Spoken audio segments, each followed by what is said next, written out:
Come on. As one Crookshank, your one and only Move Swiftly speaker, checking in for a daily Move Swiftly thought, giving you a perspective on teamwork that you will not get anywhere else. Whoa. I think it's safe to say that my Washington Commanders got that ass beat by a very damn good football team. Philadelphia Eagles taking belt to ass and got all up in the Kansas City Chiefs. So today's Make You Move Monday kickoff question. Really easy one to answer. What was the deciding factor in the Super Bowl last night? Very easy, very plain and clear for everyone to see. Philadelphia Eagles defensive line just wasn't having it. Period, point blank, end of sentence. The Philadelphia defensive line, 6 sacks, 0 blitzes, folks. 0 blitzes. That's just man on man.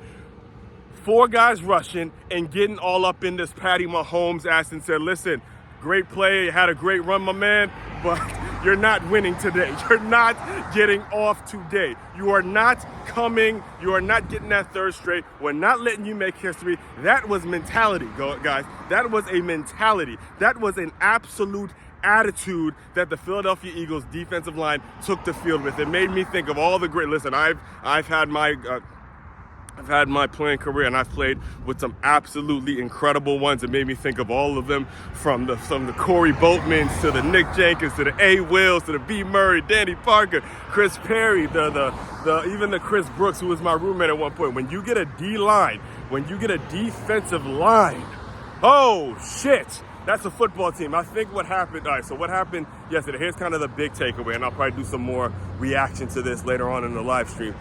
But the big takeaway is this. Look, what the Philadelphia Eagles did, what the way they won the game, the way they won this Super Bowl, it reminded me a lot of the way Von Miller dominated when it was the Carolina Panthers taking on the Denver Broncos. Reminded me a lot of the ways that the Giants actually won that Super Bowl, the 2 Super Bowls, when they beat the Patriots and Tom Brady and all that kind of stuff. And, you know, again, there was a lot of talk about, oh, how come Eli Manning didn't get in? And I'm telling you why. If you see the way the game played out, it's because a guy like Jared Allen was more valuable than a guy like Jared Allen, who was like a sack master, who was great when it comes to the pass rush, all those kinds of things. That's why you would put a Jared Allen in before an Eli Manning, because had it not been for the defensive line, the 2 Super Bowls that Eli Manning won, he would have not won those Super Bowls if he did not have one of the greatest D-lines assembled to play the Patriots, okay? So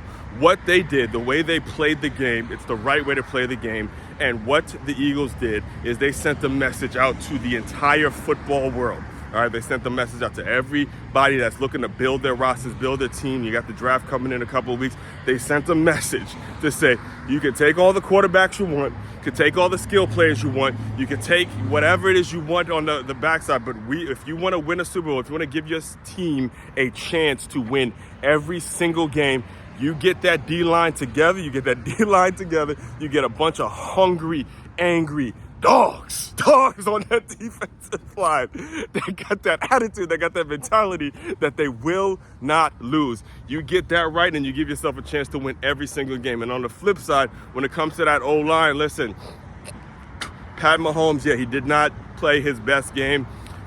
Fair. All that is fair. He didn't look good at all. But what led to him being out of whack was just straight up, look, his offensive line did not protect. The pocket crashed down, and by the time that happened a couple times, he just couldn't get it going. He couldn't, buy time. He couldn't. The guys were just so disciplined, and they simply played football. So, as we translate that into our business, as we translate that into our organizations and how we lead, we got to make sure, again, there's a foundational piece that needs to be in place before you start picking, certain guys and trying to dub guys as trying to paint the narrative, so to speak, and focus more so on what's the foundation and the building blocks look like so I can build something special.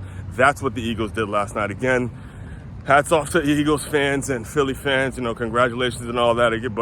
But just know, we as the Commanders, we coming. We will remember the last team you guys lost to was the Washington Commanders, and we're coming. we're coming. I'm telling you, we're coming. It was a confidence builder. I know that we took our ass kick in the NFC East Championship, but you got to see us twice a year, and there's a level of motivation now to where we gonna get things right in 2020, in 2025. So it's always sad to see it's always a tough day the next morning when you realize there's no more football on.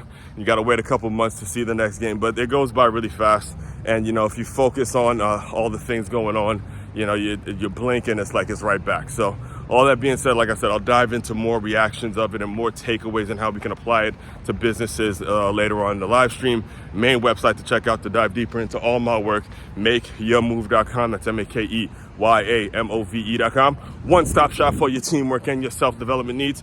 As one Crookshank, your one and only Move Swiftly speaker. Check it out. You guys continue to move swiftly. We will talk more soon.